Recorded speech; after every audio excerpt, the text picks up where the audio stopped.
Konnichiwa. Today I will explain how to use the particle o in Japanese. The particle o uses the hiragana character for wo and is used to mark the direct object in a sentence. The direct object is the thing that is being acted on by the verb.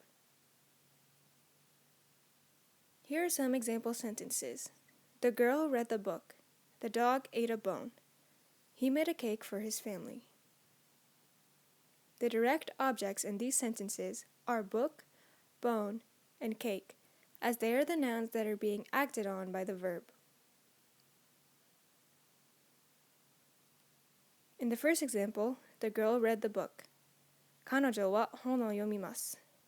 O is placed after book, because the book is what she read.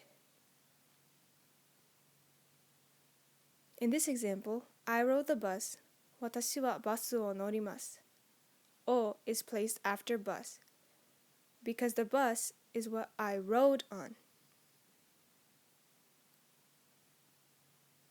In the third example, he made a cake for his family. ご家族に彼はケーキを作ります. O is placed after cake, because the cake is what he made for his family. Quiz time! Where in the sentence do you place the particle o?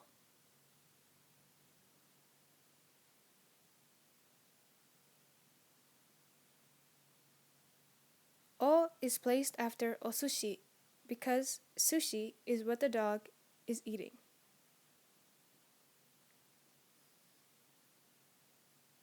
And that is how you use the particle o.